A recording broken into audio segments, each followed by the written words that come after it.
Bom, então agora, pessoal, vamos ver então o último teorema do nosso curso, que é o Teorema de Stokes. Então vamos ver o que diz, né? Então, voltando a examinar o Teorema de Green, que a gente tinha antes, vamos supor então que A, B, gama e D satisfazem as hipóteses do Teorema de Green, né? Ou seja, D é uma união finita de regiões simples, gama é a fronteira, composta por união finita de curvas suaves por partes. A e B, funções que são de classe C1. Além disso, gama é uma curva orientada positivamente. O que significa isso? Que a orientação dela, o conjunto D está à esquerda. Tá?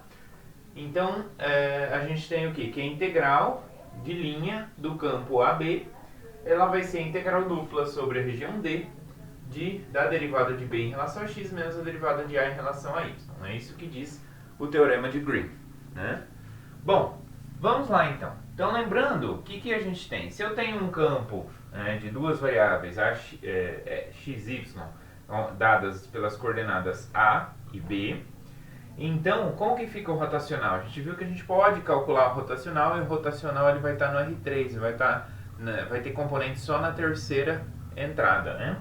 Então, o rotacional desse campo vai ser derivada de B em relação a x menos derivada de A em relação a y na direção K. E olha só, é exatamente o que aparece aqui, ó.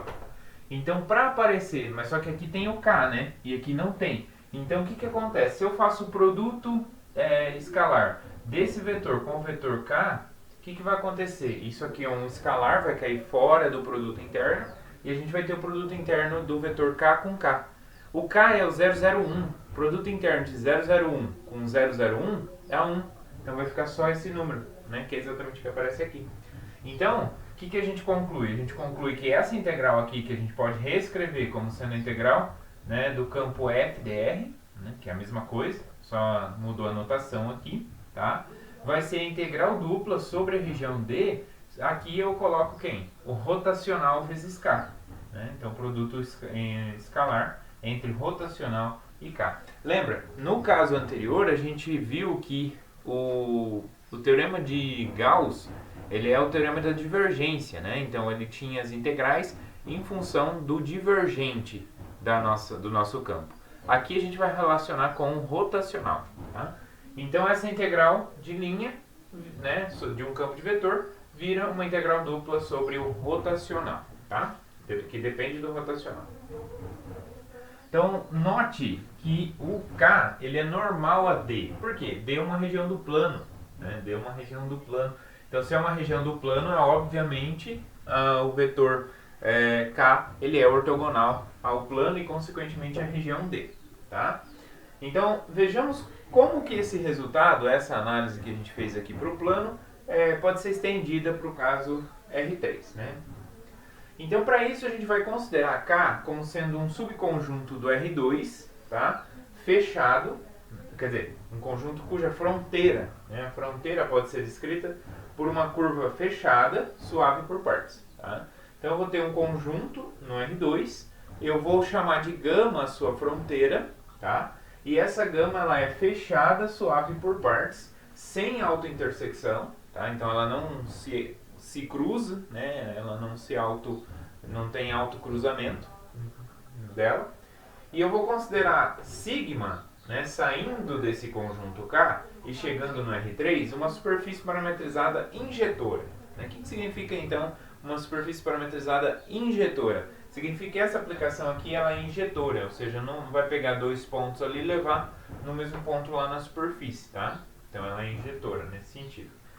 De tal forma que esse produto vetorial aqui, ele é diferente do vetor nulo, ou seja, eu estou com uma superfície regular, né? Por quê? Porque esse produto vetorial aqui é o nosso normal, né? Então, de modo que o normal, essa superfície parametrizada, seja diferente de zero, ou seja, eu tenho uma superfície parametrizada regular.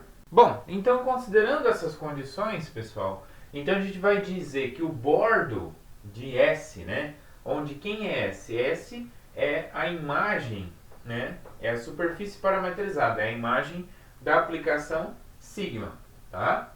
É a imagem de K por sigma, dada pela curva gama. Então, o bordo da superfície S vai ser a imagem pela parametrização do bordo do conjunto K.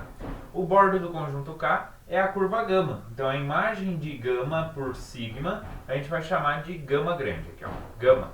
Então, essa daqui também é a letra gama, só que maiúscula, tá? E essa curva ela vai estar orientada no sentido positivo com relação a esse normal, tá? O que significa isso? Que ela vai estar orientada de tal forma que a região esteja no interior, né?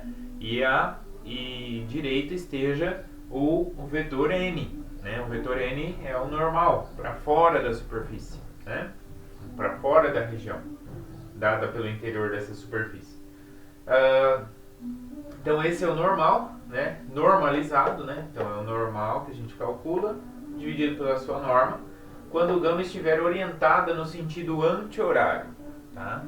Então tem esses requerimentos aqui que a gente precisa estar atentos se satisfaz essas hipóteses do teorema de Stokes. E aí então o teorema de Stokes vai dizer o quê? Que se a gente tem K, gama, sigma, S, gama grande e N, tudo como a gente definiu agora, então se F é um campo de classe C1 definido num conjunto aberto que contém a superfície S, e então a integral do campo F sobre a curva gama no R3, ela vai ser a integral de superfície do rotacional vezes o vetor normal, né? Então, antes no caso plano, a gente viu que a integral de linha coincidia, né, do campo coincidia com a integral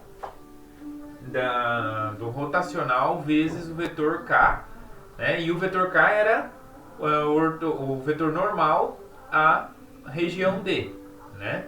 E aqui é a mesma ideia, só que agora eu tenho então uma integral de linha sobre a curva gama no R3 é igual à integral de superfície do rotacional vezes o normal, tá? Então por isso que é o normal à superfície S, tá?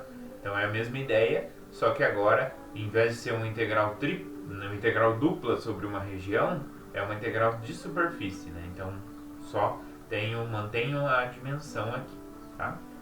Então é isso que diz o teorema de Stokes, né? Então essa integral de linha pode ser dada através dessa integral de superfície. Então está relacionando os dois conceitos, integral de superfície com integral de linha, tá? Sobre essas condições.